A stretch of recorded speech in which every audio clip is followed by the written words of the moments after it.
Hello everyone. This is Dipesh Manurani with you and welcome you at once again at Utkarsh CUET platform पे आप सभी का स्वागत है दोस्तों।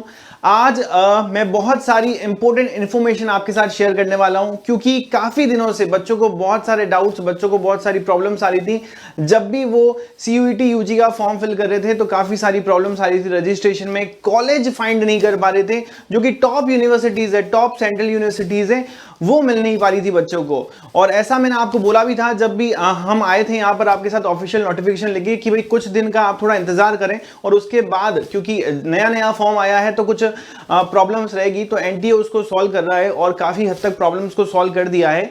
तो आज का ये जो वीडियो है, दिल्ली यूनिवर्सिटी के अंदर एडमिशन लेने के लिए, डीयू के अंदर अगर आप एडमिशन लेना चाहते हो तो फॉर्म भरते वक्त क्या क्या बातों का ध्यान रखना है, कौन कौन से पॉइंट्स जो होंगे वो आपको माइंड में रखने पड़ेंगे। कोई जो प्रॉब्लम्स हैं वो आप मेरे साथ शेयर भी कर सकते हैं, इसके अलावा अगर कोई प्रॉब्लम है तो वो भी कमेंट सेक्शन में शेयर कर सकते हैं। तो वो सारी चीजें आपके साथ शेयर करने वाला हूं डीयू से रिलेटेड, डीयू के एप्लीकेशन फॉर्म से रिलेटेड, कैसे आपको अपने सब्जेक्ट को चूज करना है, किस तरीके से हम यहां पर फॉर्म को फिल करेंगे, कौन कौन से सब्जेक्ट वहां पर हमें फिल करने हैं, कौन सी स्ट्रीम्स हैं, कौन सी स्ट्रीम में जा सकते हैं, वो सारी चीजें यहां पे आपके साथ में शेयर करने वाला हूं। ओके दोस्तों, एक तो नॉर्मल सा हमारे पास ये साइट है जिसके थ्रू हम फॉर्म फिल कर रहे हैं, है ना। तो एनटीए का ये हमारे पास वेबसाइट है, उसी पे जाके क्या होगा, यहाँ पर फॉर्म फिल होगा। यहाँ पे inviting online application form of the common university entrance test आपको दिख ही रहा होगा, ठीक है। उसके अलावा सबसे ज्यादा जरूरी है कि आप एक बार इन्फॉर्मेशन बुलेटिन जरूर रीड आउट कर लें। अगर वो रीड नहीं की है तो दिक्कत आ जाएगी दोस्तों। तो इन्फॉर्मेशन यहाँ पर रीड करना बहुत ज्यादा जरूरी है। अब इंफॉर्मेशन क्या है वो ऑलरेडी मैंने डाउनलोड करके रखी है आप सभी के लिए, तो यहां से मैं स्टार्ट करूंगा क्योंकि ये पूरा फॉर्म जो है मैं आपको दिल्ली यूनिवर्सिटी से रिलेटेड यहां पे बताने वाला हूं कि डीयू के अंदर अगर आप एडमिशन लेना चाहते हैं तो यहां पे जो आपको इंफॉर्मेशन आपको पता होनी चाहिए वो क्या क्या होनी चाहिए, है ना। तो ये सारी इंफॉर्मेशन आपके साथ शेयर करेंगे। तो जल्दी से चलते हैं यहाँ पे। ऐसा अगर हम इस इंफॉर्मेशन बुलेटिन की बात करें तो यहाँ पर सर एक दो पेजेस नहीं है, 119 पेजेस की ये पीडीएफ है। तो ऑब्वियसली सारा का सारा तो हम नहीं पढ़ने वाले हैं, बट इसमें से जो सबसे ज्यादा इंपॉर्टेंट पॉइंट्स रहेंगे वो मैं आपके साथ शेयर करने वाला हूं। जैसे कि अगर हम इंपॉर्टेंट पॉइंट्स की बात करें कि क्या क्या आपको प्रॉब्लम्स आने वाली है while you are filing this particular registration form, तो आप यहाँ पर देखेंगे कि obviously about the study at, है ना, यहाँ पे यूनिवर्सिटी के अंदर आप पढ़ाई कर रहे हो तो यहाँ पे हम स्टडी की बात करेंगे, ठीक है। तो आपको कौन कौन से पॉइंट्स का ध्यान रखना है वो देखेंगे। Clear. Under graduate curriculum and framework की बात करेंगे, उसके साथ साथ इंपॉर्टेंट पॉइंट्स, ये सबसे ज्यादा इंपॉर्टेंट रहेगा हमारे पास। इंपॉर्टेंट पॉइंट्स के अंदर ये सबसे ज्यादा इंपॉर्टेंट पॉइंट रहेगा, पॉइंट नंबर 6। उसके साथ साथ हम देखेंगे आपकी लैंग्वेजेस के बारे में बात करेंगे। अगर आप डिफरेंट स्ट्रीम से हैं तो उसमें क्या हो सकता है, कॉमर्स से हैं, साइंस से हैं, सोशल स्टडी, आर्ट्स से, ह्यूमैनिटी से, तो क्या क्या प्रॉब्लम्स है वो हम यहाँ पे सॉल्व करेंगे।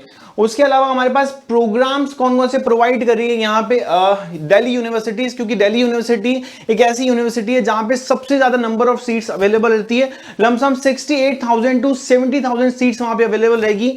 पिछले साल काफी सारे स्टूडेंट्स चूक गए थे, एडमिशन नहीं ले पाए थे, और उसका रीजन उनके मार्क्स नहीं थे, उसका रीजन था सर क्योंकि उन्होंने फॉर्म को सही से फिल नहीं किया था, और सबसे बड़ा रीजन वही था कि काफी सारे बच्चे डीयू में एडमिशन नहीं ले पाए थे। तो इस बार इस चीज को हम ध्यान रखेंगे, फॉर्म को अच्छे से देखेंगे। क्लियर दोस्तों, चलते हैं आगे। अब यहां पे नेक्स्ट पॉइंट की बात करते हैं, हम आपको लेके चलता हूं मैं आगे इंपॉर्टेंट पॉइंट्स के अंदर। हाँ, सबसे पहले अगर हम देखें एडमिशन से रिलेटेड जो पॉइंट्स हैं वो कौन कौन से हैं सर। एडमिशन से रिलेटेड पॉइंट देख रहे हैं तो अंडर ग्रेजुएट एडमिशन के लिए अब हमें पता है कि भाई अगर क्लास में, अगर सपोज दैट आपका कोई फ्रेंड है, उसके 12th में आ जाते हैं 90%, 95%, काफी बच्चे हैं जिनके जो टॉप करने वाले हैं ऑब्वियसली, तो यहां पे क्या वो डायरेक्ट एडमिशन उनको मिल जाएगा क्या? नहीं। सबसे ज्यादा जरूरी है सीयूईटी का एडमिशन के लिए, आपको सीयूईटी, आपको डीयू के एडमिशन के लिए सीयूईटी का एंट्रेंस एग्जाम देना ही पड़ेगा। मतलब जितने भी बच्चे इस वीडियो को देख रहे हैं वो ध्यान रखें, आप सोच रहे हैं मेरे 99% बन जाएंगे, 98% बन जाएंगे और मैं डायरेक्ट एडमिशन ले लूंगा यूनिवर्सिटी के अंदर, तो यूनिवर्सिटी आपको अलाउ ही नहीं करेगा, ध्यान रखना। और प्रीवियस ईयर ये बहुत बड़ी प्रॉब्लम हुई है बाकी सारे स्टूडेंट्स के साथ, उनको ये इंफॉर्मेशन अवेलेबल नहीं थी और वो इस इंफॉर्मेशन के बेस पे ही यहां पर क्या कर दिया, डायरेक्ट एडमिशन के लिए अप्लाई कर दिया और वहां पे यूनिवर्सिटी ने उनका एडमिशन रिजेक्ट कर दिया। और यूनिवर्सिटी ने सीधी सी बात बोल रखी है कि अगर आपने यहां पर अप्लाई करना है तो apply through a CUET. Doesn't matter आपके 55% बने हैं, डजंट मैटर आपके 99% बने हैं, आपको सीयूईटी का एग्जाम देना होगा और सीयूईटी के मार्क्स, सीयूईटी के परसेंटाइल डिपेंड करेंगे, उसके बेसिस पे आपका एडमिशन होगा यूनिवर्सिटी के अंदर। तो एक बात क्लियर हो गई। सबसे इंपॉर्टेंट चीज क्या है कि आपके सीयूईटी के ऊपर डिपेंड करेगा, यहां पर उसके मार्क्स, उसके परसेंटाइल पे डिपेंड करेगा कि आपका एडमिशन कहां होने वाला है, कौन सी यूनिवर्सिटी में होने वाला है, मतलब कि आपने जो जो अप्लाई कर रखी है, जो भी लिस्ट लगा रखी है, उसमें से कौन सा होगा। डीयू के अंदर काफी सारे कॉलेजेस आते हैं, उनकी भी बात करेंगे हम। तो यहां पे अगर हम देखें तो अंडर ग्रेजुएट प्रोग्राम के अंदर for admission to under graduate programme of university of Delhi all candidates must appear in the common university entrance test. मतलब कि आपको अगर डीयू में एडमिशन लेना है तो ये एंट्रेंस टेस्ट में अपीयर होना ही पड़ेगा, इस चीज का आपको ध्यान रखना है। I hope it is clear with you. तो ये आपको लाइन सिंपल से दिख रही है कि आपको सीयूईटी का एडमिशन एग्जाम जो है वो देना ही पड़ेगा। ओके बच्चों, तो ये पॉइंट क्लियर है, ये पॉइंट आपका यहां पे क्लियर है दोस्तों। डन दोस्तों। चलो नेक्स्ट अगर हम पॉइंट की बात करें तो आता है common university entrance test UG for information. यहां पे आपको एक लिंक दे रखा है जिससे रिलेटेड आपको इंफॉर्मेशन मिल सकती है और यहां पे दिल्ली यूनिवर्सिटी के बारे में बात की गई है। नेक्स्ट चलते हैं सर, नेक्स्ट पॉइंट की अगर हम बात करें तो यहां पे लेके चलूंगा आपको। अब ये यूनिवर्सिटी ऑफ दिल्ली के बारे में बताया गया है कि भाई कितनी फैकल्टीज हैं, डिपार्टमेंट्स हैं और कॉलेजेस कितने हैं। 91 टोटल कॉलेजेस जो है दिल्ली यूनिवर्सिटी के अंडर आएंगे यहाँ पर। ठीक है, कुछ गाइडलाइंस दे रखी है, यहाँ पे फ्रेमवर्क्स बता रखा है यूजीसी ने, सॉरी एनटीए ने, यहाँ पे है ना अंडर ग्रेजुएट प्रोग्राम में एडमिशन लेने के लिए उसकी बात की गई है। अब यहां से पढ़ते हैं सर, सबसे ज्यादा इंपॉर्टेंट, क्योंकि यहां पे जो स्टूडेंट होगा वो डिफरेंट टाइप का होगा जो भी एडमिशन ले रहे हैं। एक होगा रेगुलर स्टूडेंट जो रेगुलर जाके डीयू में पढ़ना चाहता है, रोज क्लास अटेंड करना चाहता है ऑफलाइन या जिस भी मोड में क्लास हो रही है। एक होगा स्कूल ऑफ ओपन लर्निंग। ठीक है, ओपन लर्निंग के थ्रू क्लासेस होगी, इसके बारे में भी डिटेल में बताता हूं। Non collegiate women education board NCWEB web, है ना, और फॉरेन नेशनल्स की बात की जा रही है। अब डिफरेंट यहां पर वेज हैं, बट यहां पे सीयूईटी किसमें जरूरी है ये ध्यान रखना है। अब जब हम सीयूईटी की बात करते हैं दोस्तों, तो सीयूईटी के लिए my dear friends and students, यहां पे रेगुलर स्टूडेंट्स जितने भी हैं, जो आप रेगुलर कोर्स के लिए अप्लाई कर रहे हो, तो ये ध्यान रखना CUET is necessary for all, CUET is necessary for all. तो यहां पे इस चीज का आप ध्यान रखेंगे। रेगुलर स्टूडेंट अगर आप होना चाहते हैं डीयू के अंदर, क्योंकि ऑब्वियसली अगर आप है ना यहाँ पे ओपन से या फिर किसी भी ओपन लर्निंग प्लेटफॉर्म से जुड़ते हैं तो वहां पे आप रेगुलर स्टूडेंट नहीं है, तो वहां पे सीयूईटी जरूरी नहीं है ना। एनसीडब्ल्यूईबी के अंदर भी सीयूईटी जरूरी नहीं है। ठीक है, फॉरेन नेशंस के लिए भी यहाँ पे सीयूईटी जरूरी नहीं है। जरूरी किसके लिए? If you want to be a regular student in DU, है ना, डीयू की किसी भी कॉलेज के अंदर आप रेगुलर स्टूडेंट बनना चाहते हो, तो वहां पे आपको रेगुलर स्टूडेंट के लिए सीयूईटी का एंट्रेंस टेस्ट देना ही पड़ेगा। मतलब कि मैक्सिमम बच्चे सीयूईटी का एंट्रेंस टेस्ट दिए बिना आप वहां पे स्टूडेंट नहीं बन सकते हो, एडमिशन नहीं ले सकते हो। ठीक है, चलो, तो एडमिशन लेना तो दूर की बात है, काउंसिल में भी आपको बुलाया नहीं जाएगा। जब आप इसकी काउंसलिंग होती है तब भी आपको इसमें लिया नहीं जाएगा। अब इंपॉर्टेंट पॉइंट अगेन देखो, यहां पे कुछ पॉइंट्स जो है इंपॉर्टेंट है जो मैं आपके साथ शेयर करने वाला हूं। Admission to all under graduate programme at the university of Delhi will be based on the score obtain in CUET. जैसा अभी मैंने आपको समझाया कि कितना स्कोर आपने ऑब्टेन किया है सीयूईटी में, उस पर डिपेंड करता है। ठीक है, अगर आपके 12th में मार्क्स ज्यादा हैं, ठीक है, अगर आपके 12th में यहां पे मार्क्स ज्यादा हैं, आप इस पर्टिकुलर पॉइंट को देख सकते हैं, मैंने यहां पे इसको ठीक है जूम किया है, तो आप देख सकते हैं यहां पे अगर आपके 12th में मार्क्स ज्यादा है, इस पॉइंट को देखेंगे सभी बच्चे। ठीक है, तो यहां पे 12th में 99% है, 95% है, 98% है, कोई फर्क नहीं पड़ता। The most important thing is कि सीयूईटी में आप कितना स्कोर कर रहे हो, उससे ही आपके मार्क्स जो है यहाँ पे क्लियरिफाई होंगे कि उसके बेस पे आपका क्या होगा, यहाँ पे एडमिशन होगा। ठीक है, तो यहाँ पे admission to all under graduate programme at the university of Delhi will be based on the score obtain in CUET UG 2024 except for the admission to the school of open learning. जैसा मैंने आपको बताया कि NCWEB school for open learning foreign nations वाली part के लिए यहाँ पर सीयूईटी की रिक्वायरमेंट नहीं है। सीयूईटी की रिक्वायरमेंट किसके लिए? रेगुलर स्टूडेंट्स के लिए, मतलब कि आपके लिए, सभी बच्चों के लिए रिक्वायरमेंट है, ये ध्यान रखना। बिना सीयूईटी के लिए आप लोग अप्लाई नहीं कर पाओगे, आपका वहां पे एप्लीकेशन रिजेक्ट हो जाएगा। ठीक है, तो CUET exam is necessary. Clear. अब नेक्स्ट क्या, an eligible candidate decision of seeking admission to under graduate programme of university of Delhi academic section 24-25 must read the content of the bulletin. अब आपको ये पूरी बुलेटिन रीड करनी है, जिसमें से मैं मैक्सिमम पार्ट आपके साथ शेयर कर रहा हूं, और इसके अंदर सबसे जो इंपॉर्टेंट पार्ट है, ठीक है, यहां पे candidate must have studied and passed class 12th exam or is equivalent from a single recognized board।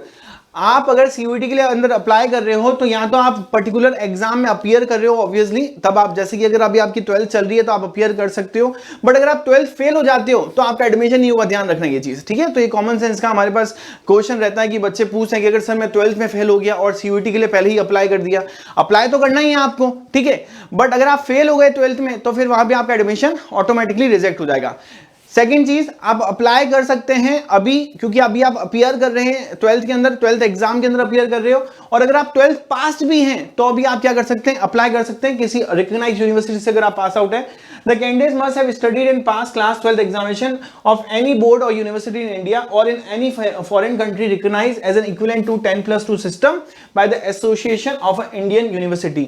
क्योंकि बाहर की यूनिवर्सिटी, बाहर की स्कूल, बाहर की यूनिवर्सिटी हमारी यहाँ के कॉलेज से टाई अप होता है, उसके बेसिस पे 10+2 सिस्टम के अकॉर्डिंग अगर आप पास आउट हैं तो आप यहाँ पे एडमिशन ले सकते हो सीयूईटी के थ्रू।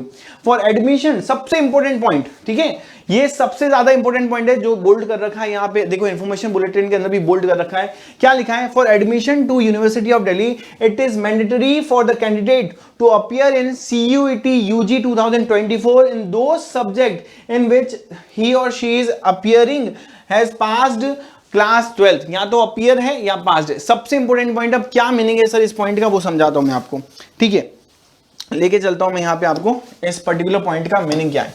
देखो दोस्तों, जब भी आप अप्लाई कर रहे हैं यहाँ पे जब भी आप अप्लाई कर रहे हैं पर्टिकुलर सीयूईटी के अंदर, यहाँ पे यूनिवर्सिटी के अंदर, तो ये ध्यान रखना कि आपने क्लास 12th जो है, आपने क्लास 12th के अंदर आपका सब्जेक्ट है कॉमर्स, कॉमर्स सब्जेक्ट है। कॉमर्स में क्या क्या हो सकता है, जैसे सर बिजनेस स्टडी है सर, अकाउंट्स है सर, ठीक है, अकाउंटेंसी है सर, ठीक है, उसके अलावा इको है सर, ये सब्जेक्ट है हमारे पास। तो आप जब सीयूईटी के एग्जामिनेशन फॉर्म को फिल करेंगे, यहां पे जब आप सीयूईटी का एग्जाम फॉर्म फिल करते हैं, यहाँ पे जो रजिस्ट्रेशन फॉर्म एग्जाम फॉर्म अभी फिल हो रहा है, वो रजिस्ट्रेशन के लिए यहाँ पर आपको कौन कौन से सब्जेक्ट लेने हैं वो ध्यान रखें। आप कौन कौन से सब्जेक्ट चूज करोगे जो आपके 12th बोर्ड में थे, आप कौन से सब्जेक्ट चूज करोगे, यहाँ पे जो आपके 12th बोर्ड के अंदर आपकी स्ट्रीम जो है, आपके जो सब्जेक्ट थे वही आपको चूज करने हैं।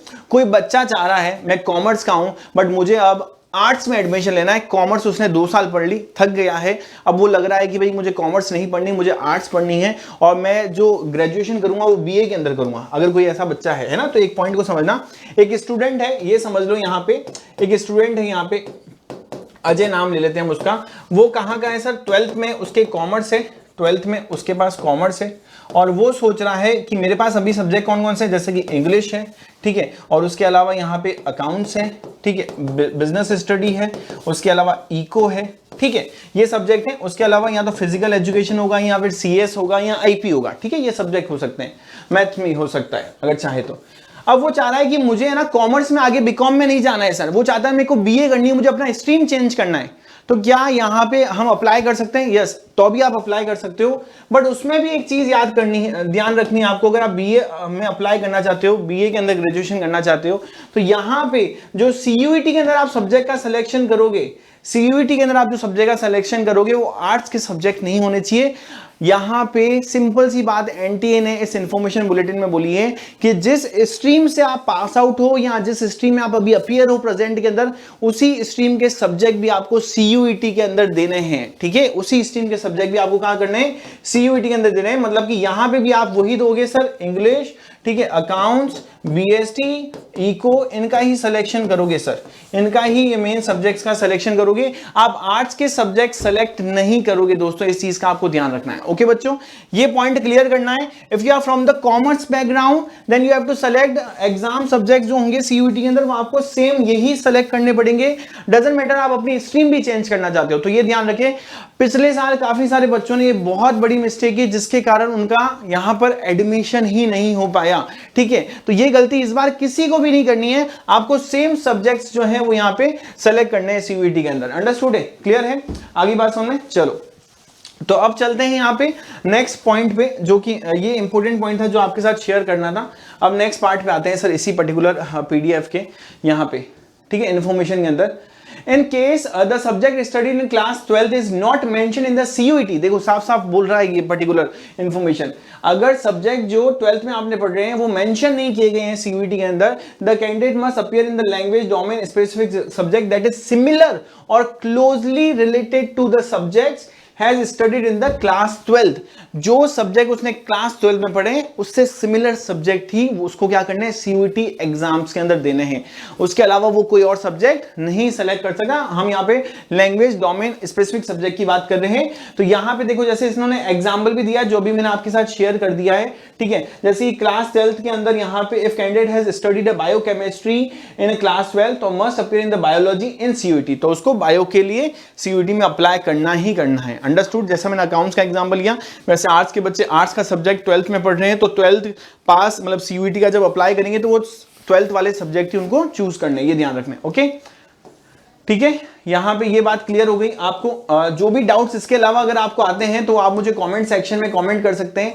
ये इन्फॉर्मेशन बुलेटिन जो है ऑब्वियसली 2024-25 के लिए है, तो बिफोर रजिस्ट्रेशन इसको एक बार आप जरूर रीड करें। इसके अंदर जो इंपॉर्टेंट पॉइंट्स है वो मैं आपके साथ शेयर कर रहा हूं सारे, ठीक है। यहां पे अब यहाँ पे डिस्क्लेमर के अंदर यहाँ पे डीयू क्या कह रहा है हमारे पास कि ये हमारे पास साइड है, the university of Delhi reserves the right to revise, amend, update और delete any part of this bulletin without prior notice, any change so made will be updated on the UG admission. मतलब कि इस information के अंदर कोई भी अगर ऐसी इंफॉर्मेशन है जो है ना यहाँ पे लगता है कि दिल्ली यूनिवर्सिटी को हमें हटा देनी चाहिए, काम की नहीं है बच्चों के, या जिससे बच्चे है ना यहाँ पे मिसअंडरस्टैंड हो रहे हैं, तो वो हटा सकती है बिना प्रायर नोटिस के। क्लियर। अब यहां पे आता है सबसे इंपॉर्टेंट पार्ट, यहां पे structure of common university entrance test UG 2024। अब स्ट्रक्चर कैसा रखना है, मतलब कि यहां पे अगर हम देखें तो लैंग्वेजेस की बात की जाती है, डोमेन जो स्पेसिफिक सब्जेक्ट है उनकी बात की जाती है और जनरल टेस्ट होता है, ये चीजें होती है। अब सबसे पहले मैं बात करता हूं लैंग्वेज की।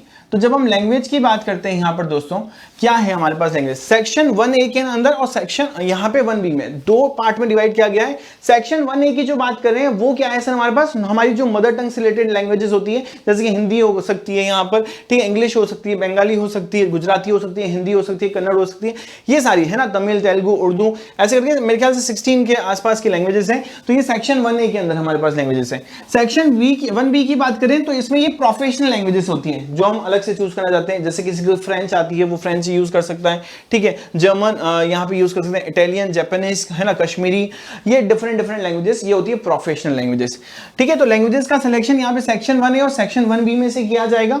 नेक्स्ट, इसके बाद अगर सेक्शन 2 की बात करूं तो वो होते हैं स्पेसिफिक सब्जेक्ट। ये आपको ध्यान रखना है, यहां पे सेक्शन 2 जो है हमारे पास, यहां पे हमें 3 सब्जेक्ट्स लेने रहेंगे। तो आप सेक्शन 2 के अंदर अगर हम कॉमर्स बैकग्राउंड से हैं तो अकाउंटेंसी लेंगे, ठीक है, आप यहां पे बिजनेस स्टडीज लेंगे, ठीक है, उसके अलावा इकोनॉमिक्स है तो इकोनॉमिक्स लेंगे, अगर आप यहां पे आर्ट्स से हैं तो फिर ज्योग्राफी लेंगे, ठीक है, पॉलिटिकल लेंगे, ये डिफरेंट सब्जेक्ट लेंगे। साइंस है तो अगर पीसीबी है तो फिर फिजिक्स, केमिस्ट्री और बायोलॉजी लेना रहेगा, और यहाँ पे फिजिक्स, केमिस्ट्री और मैथमेटिक्स लेंगे। उसके अलावा भी जो आपके डोमेन सब्जेक्ट है क्लास 12 के अंदर स्पेसिफिक सब्जेक्ट है वो ही चूज करने। याद रखना सिमिलर सब्जेक्ट चूज करने, अगर आपने दूसरे सब्जेक्ट चूज किए तो ऑब्वियसली आपका वहां पे एडमिशन ही रिजेक्ट हो जाएगा, ये चीज इस बार मैं बोल रहा हूं। और section 3 we all know about the general test, वो जनरल टेस्ट रहेगा, इसको भी आगे डिटेल में मैं आपको शेयर करने वाला हूं अभी, ठीक है। जब तक चलते हैं थोड़ा सा आगे, यहां पे एक पॉइंट है, हाँ, अब यहां पे अगर मैं आपको बताऊं तो ये लैंग्वेजेस की बात की जा रही है, जैसे यहां पे है ना आर्ट्स और human humanities and social science के बारे में बताया गया है, तो मैं इसका ही एग्जांपल लेके बताता हूं। तो लैंग्वेजेस की बात की जा रही है, यहाँ पे डिफरेंट डिफरेंट लैंग्वेजेस में बीए ऑनर्स कराई जा रही है। अरेबिक में कराई जा रही है, बंगाली में कराई जा रही है, इंग्लिश में कराई जा रही है, बीए ऑनर्स इन फ्रेंच कराई जा रही है, बीए ऑनर्स इन जर्मन, ठीक है। तो यहाँ पे बीए ऑनर्स साइकोलॉजी, यहाँ पे इकोनॉमिक, ज्योग्राफी, हिस्ट्री, इन सब में कराई जा रही है, ठीक है। तो यार से तो ये पर्टिकुलर कोर्स जो है वो डीयू प्रोवाइड कर रहा है कि आपको इतने सारे कोर्स प्रोवाइड करें इन डिफरेंट डिफरेंट, यहाँ पे हमारे पास लैंग्वेज। ये अगर हम साइंस की बात करें, उसके अलावा कॉमर्स की बात करें तो कॉमर्स एंड मैनेजमेंट के अंदर BCom honours, bachelor of business administration, financial investment analysis, BA honours business economics की बात की जा रही है, और बैचलर ऑफ मैनेजमेंट स्टडीज की, वोकेशनल स्टडी, म्यूजिक, इन सारे ये सारे कोर्स भी आपको प्रोवाइड किए जाएंगे जो जिस चीज में आप इंटरेस्टेड होंगे, ठीक है। अब यहां से थोड़ा सा पार्ट हमारा इंपॉर्टेंट स्टार्ट होता है वापस से। एलिजिबल रिक्वायरमेंट की बात कर रहे हैं, तो एलिजिबल रिक्वायरमेंट की सबसे इंपॉर्टेंट पार्ट अगेन कि आपके 12th में मार्क्स कितने भी अच्छे आ जाएं, बट सबसे बड़ी एलिजिबिलिटी क्या रहती है कि आप सीयूईटी में अच्छा स्कोर करें। क्योंकि अगर आपको वैसे सीयूईटी के थ्रू आपको सेंट्रल यूनिवर्सिटी में ही नहीं, आपको प्राइवेट जो यूनिवर्सिटीज होती है उनमें भी, प्राइवेट कॉलेजेस में भी एडमिशन उसी के थ्रू मिलेगा, सीयूईटी के थ्रू ही मिलेगा, ठीक है। जो अच्छी अच्छी प्राइवेट यूनिवर्सिटी है वहां पे भी अप्लाई कर सकते हैं। बट अगर सीयूईटी में अगर अच्छा स्कोर करते हो, टॉप स्कोर करते हो, तो यहां पे एक चीज आपको ध्यान रखनी है कि आपका जो सिलेक्शन होने वाला है वो टॉप यूनिवर्सिटी के अंदर होगा, क्लियर। तो इसलिए पूरी मेहनत करनी है। 12th के एग्जाम्स तो अभी चल ही रहे हैं, वी ऑल नो, ठीक है। जैसे ही एग्जाम खत्म होंगे उसके बाद आपके पास है ना काफी समय रहेगा, क्योंकि हो सकता है ऐसे चांसेस हैं, क्योंकि जो इंफॉर्मेशन सीयूईटी ने नोटिफिकेशन निकाला था हमारे पास एग्जाम का 15 मई से 31 मई वाला, उसके ऊपर एक स्टार लगा हुआ है अगर आपने देखा हो तो, और स्टार के नीचे लाइन लिखी हुई है कि डेट्स को चेंज किया जा सकता है, पोस्टपोन किया जा सकता है। और उसका रीजन क्या है? उसका रीजन है सर इलेक्शन अगर होते हैं तो डेट्स को आगे भी पोस्टपोन किया जा सकता है, आपके एग्जाम थोड़े और लेट हो सकते हैं। तो इसलिए बहुत अच्छा समय है कि आपको क्या करनी है, पढ़ाई करनी है जबरदस्त तरीके से, है ना। यहां पर जमकर पढ़ाई करनी है कि आपके अच्छे मार्क्स आए और बेस्ट यूनिवर्सिटी के अंदर आपका क्या हो, यहां पर सिलेक्शन हो, ठीक है। लिस्ट की बात करते हैं, यहां पे लिस्ट ए जो मैंने अभी आपको बताई थी, ए और बी की बात करें तो यहां पे हमारे पास ये सब्जेक्ट्स हैं। लैंग्वेजेस की बात करें, लिस्ट बी जो कि हमने देख ली, यहां पे डोमेन सब्जेक्ट है ना, been categorised in B1 and B2। देखो यहां पे आपको थोड़ा सा ध्यान रखना है, यहां पे B1 के अंदर ये सब्जेक्ट्स आ रहे हैं, B2 के अंदर ये सब्जेक्ट आ रहे हैं, क्योंकि सब्जेक्ट कॉम्बिनेशन जो होता है ना वो अभी मैं आपके साथ आगे शेयर करूंगा, ठीक है, क्लियर है।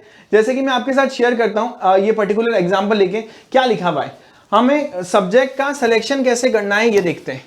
ओके दोस्तों, सब्जेक्ट का सिलेक्शन कैसे करना है यहां पे हम ये देखते हैं। ओके, क्या हो गया,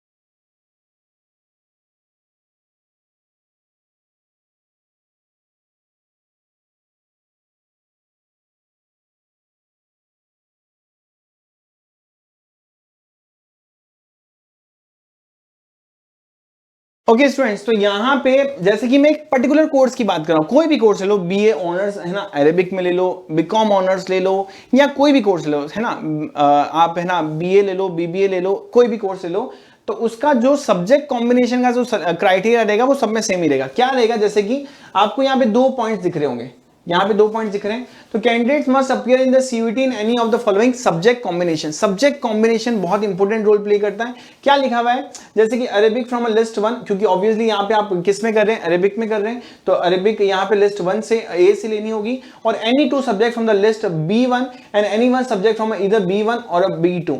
मतलब कि अगर हम ये बोल सकते हैं, यहाँ पे एक सिंपल सी बात है, आपको फर्स्ट वाला पॉइंट वापिस एक बार समझाऊंगा, any 1 language from a list A, ठीक है, any 2 subject from list B1, any 1 subject from either list B1 और B2। Again the same thing is, आपको कॉम्बिनेशन कैसे सेलेक्ट करना है, ठीक है, यहां पे समझें आप कॉम्बिनेशन कैसे सेलेक्ट करना है। यहां पे आप देखेंगे कि आपके पास एक सिंपल सा पॉइंट है कि आपको क्या करना है, लैंग्वेज जो है वो सेलेक्ट करनी है यहाँ पे लिस्ट A से, ठीक है। उसके बाद हमें क्या करना है सर, यहाँ पे जो डोमेन सब्जेक्ट है वो सेलेक्ट करना है, ठीक है। यहां पे हमारे पास चॉइस दी गई है, 2 सब्जेक्ट तो आपको यहां से सेलेक्ट करने, ठीक है। और यहां पे एक पॉइंट और लिखा हुआ है कि नेक्स्ट 1 सब्जेक्ट जो होगा, 1 सब्जेक्ट जो होगा आपको B2 से सेलेक्ट करना है, ठीक है, यहां से एक सब्जेक्ट सेलेक्ट करना है। और इसके अंदर जो कॉम्बिनेशन और में लिखा हुआ है वो ये लिखा हुआ है कि आप B1 और B2 दोनों में से सेलेक्ट कर सकते हो, B1 और B2 दोनों में से सेलेक्ट कर सकते हो।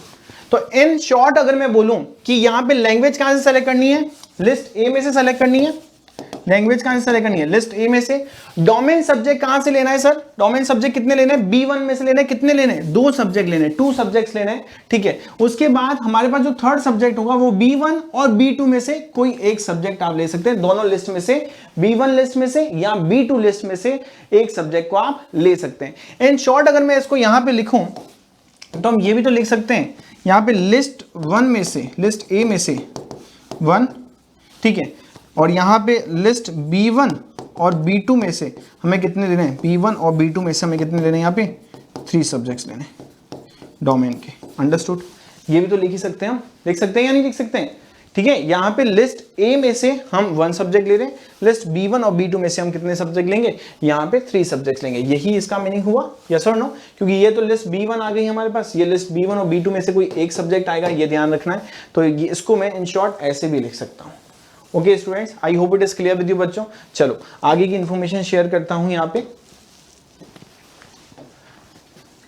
ओके, तो यहाँ पे इस तरीके से सब्जेक्ट का जो कॉम्बिनेशन है वो सेलेक्ट करना है। स्टिल देखो यहाँ पे तो एक एग्जाम्पल था, मैंने आपको कोई भी एग्जाम्पल की बात कर रहा हूं, जैसे कि आपने लैंग्वेज ले ली इंग्लिश, ठीक है, उसके बाद आपने सब्जेक्ट सिलेक्शन किया अकाउंट्स, बिजनेस और इको, ये भी पॉसिबिलिटी है, हाँ सर आप ले सकते हैं। अब मैं वापस लेके चलता हूं आपको लिस्ट के पास, ठीक है। हमारे पास जो लिस्ट अभी मैंने आपको दिखाई थी लिस्ट, यहाँ पे ये लिस्ट ए, तो लिस्ट ए की बात करूं, यहां से एक सब्जेक्ट लेना है मुझे, तो एक सब्जेक्ट मैंने यहां से ले लिया, ठीक है, 1A या 1B में से, तो मैंने सपोज इंग्लिश ले लिया यहां से। और उसके बाद मैं लिस्ट बी की बात करूं तो 2 लिस्ट है, B1 और B2, तो B1 में से मुझे 2 सब्जेक्ट लेने हैं, अकाउंट्स और बिजनेस। और लिस्ट बी की बात करूं और जो नेक्स्ट कॉम्बिनेशन कह रहा है कि आप दोनों में से कोई एक और सब्जेक्ट ले लो, तो अगर आपको पसंद आ रहा है तो कोई सब्जेक्ट यहां से भी ले सकते हो, जैसे कि मेरा इंटरेस्ट यहाँ पे मास मीडिया के अंदर है, मास कम्युनिकेशन के अंदर है, तो मैं इसमें से भी सब्जेक्ट ले सकता हूं। बट यहाँ पे एक और हमारे पास यहाँ पर इंफॉर्मेशन दी जा रही है कि आप चाहो तो इसमें से भी ले सकते हो, दोनों में से ले सकते हो। तो यहाँ पे मैंने क्या कर दिया, यहाँ से मुझे यहाँ पे इकोनॉमिक्स सही लगी तो इकोनॉमिक्स ले लिया, तीनों सब्जेक्ट मैंने यहाँ से ली, ये भी पॉसिबिलिटी है, यस सर ले सकते हैं। और चाहो तो 2 सब्जेक्ट इससे, एक सब्जेक्ट इससे भी ले सकते हैं। मतलब इन शॉर्ट मेरे कहने का मतलब है जो लिस्ट ए थी उसमें से एक सब्जेक्ट लेना है, लिस्ट बी थी जिसमें 2 है, B1 और B2, उसमें टोटल मिला के 3 सब्जेक्ट लेने हैं। 2 सब्जेक्ट फर्स्ट वाली लिस्ट से होना जरूरी है, बाकी आपकी इच्छा है, आप B2 में से भी ले सकते हैं और B1 में से भी वापस एक और ले सकते हैं, ठीक है। अंडरस्टूड है, आगे बात समझ में, ठीक है। तो कंफ्यूज नहीं होना है, कंफ्यूज नहीं होना है किसी को भी यहाँ पे। तो ये सारी इंपॉर्टेंट इंफॉर्मेशन थी। वैसे ही सभी के लिए सेम ही पर्टिकुलर फॉर्म है ना, फॉर्मूला इन्होंने किया है सेलेक्ट। यहाँ पे आपको offers by the college, different colleges कौन कौन से ऑफर किए गए वो भी आपको दिख जाएंगे। जो भी आपका कोर्स है, जैसे कि यहाँ पे BA ऑनर्स फ्रेंच है तो उसमें कितने कॉलेज हैं, तो यहाँ पे ये कॉलेज आ गया। तो जो भी आपका कोर्स है उससे रिलेटेड यहाँ पे कॉलेज की डिटेल यहाँ पर आ जाएगी आपके पास। ओके बच्चों, तो इस पर्टिकुलर इंपॉर्टेंट बात का ध्यान रखना है। और सबसे ज्यादा इंपॉर्टेंट क्या था सर, मैंने आपके साथ शेयर कर दिया कि यहाँ पे सारे कॉलेजेस की यहाँ पे डिटेल आपके पास अवेलेबल है। तो आप जिस भी स्ट्रीम में जाना चाहते हैं उससे रिलेटेड कॉलेज भी यहाँ पे आपको मिल जाएंगे। ये सारे कॉलेजेस के नाम लिखे हैं, तो कॉलेजेस भी आपको मिल जाएंगे। जिस भी पर्टिकुलर कॉलेज में जाना चाहते हैं वहां पे आपको सीट मिल जाएगी, सीट देख सकते हैं आप यहाँ पे कितनी, किस जगह पे कितनी पर्टिकुलर पोस्ट के लिए है ना, यहाँ पर जनरल के लिए, ओबीसी के लिए कितनी सीट्स अवेलेबल है वो भी आप चेकआउट कर सकते हैं। ध्यान रखें कि सबसे जो हमारे पास ऐसा नहीं है कि भाई मुझे तो एक ही यूनिवर्सिटी में एडमिशन लेना है, नहीं। आप अच्छी सी कॉलेजेस को सर्च करके, डीयू की कॉलेजेस को सर्च करके उनकी इंफॉर्मेशन डालें। जैसा मैंने बोला कि सबसे ज्यादा जो सीट्स अवेलेबल है वो डीयू के अंदर है, 68,000 से 70,000 या उससे भी प्लस हो सकती है, इतनी सारी सीट्स अवेलेबल है। तो सबसे इंपॉर्टेंट ये है कि हम जो सब्जेक्ट का कॉम्बिनेशन सेलेक्ट कर रहे हैं, जो मैंने आपको लिस्ट बताई थी कि भाई इंग्लिश होना चाहिए यहाँ पे हमारे पास, और बाकी जो 3 डोमेन में से हमें लेने हैं तो B1 और B2 में से लेना है। B1 में से 2 सब्जेक्ट, B2 में से अगर आपको कोई पसंद आ रहा है तो एक और सब्जेक्ट वहां से ले लो, नहीं तो फिर B1 तो हमारे पास है ही, उसमें से आपको सब्जेक्ट लेना है। ये सारी इंफॉर्मेशन का हमें ध्यान रखना है, ठीक है। अगेन कुछ बच्चों को ये प्रॉब्लम आ रही थी कि यूनिवर्सिटीज जो है वो है ना शो नहीं कर रही, जो अच्छी अच्छी यूनिवर्सिटीज है, DU है, BHU है, ये सारी यूनिवर्सिटीज शो ही नहीं कर रही जब हम फॉर्म को फिल कर रहे हैं। तो वो सारी यूनिवर्सिटीज मिल जाएगी, दिख जाएगी अब आप जब भी फॉर्म फिल करेंगे, क्योंकि स्टार्टिंग के 4-5 दिन NTA भी उस है ना बैकएंड से काम कर रहा था, सारी चीजें देख रहा था। और इससे रिलेटेड और भी कोई इन्फॉर्मेशन चाहिए तो कमेंट सेक्शन में आप बता सकते हैं कि हाँ सर हमें ये CUET के रिलेटेड इन्फॉर्मेशन चाहिए। सब्जेक्ट कॉम्बिनेशन में अगर कोई दिक्कत आ रही हो तो वो भी कमेंट कर सकते हैं। जो भी पर्टिकुलर डाउट आ रहा है, अभी तक हमारे पास टाइम है फॉर्म फिल करने का, कोई दिक्कत और टेंशन वाली बात नहीं है। बट ये ध्यान रखना कि पढ़ाई स्टार्ट कर देनी है और जबरदस्त तरीके से स्टार्ट कर देनी है। और CUET उत्कर्ष आपके साथ हमेशा से रही है, तो उस पे नए नए जो बैचेस लॉन्च हो रहे हैं उसमें भी आप एडमिशन ले सकते हैं। अभी डिस्काउंटेड प्राइस पे आप एडमिशन ले सकते हैं। तो ये एक सबसे बड़ी अपॉर्चुनिटीज है आपके लिए कि आपकी पढ़ाई के अंदर, आपकी प्रिपरेशन के अंदर हम आपके साथ हैं। और कोई भी डाउट हो तो आप कमेंट सेक्शन में लिख सकते हैं। Till then what you have to do, you just have to take care of yourself, do best in your exam, all the best for your 12th exams and take care, bye bye and thank you.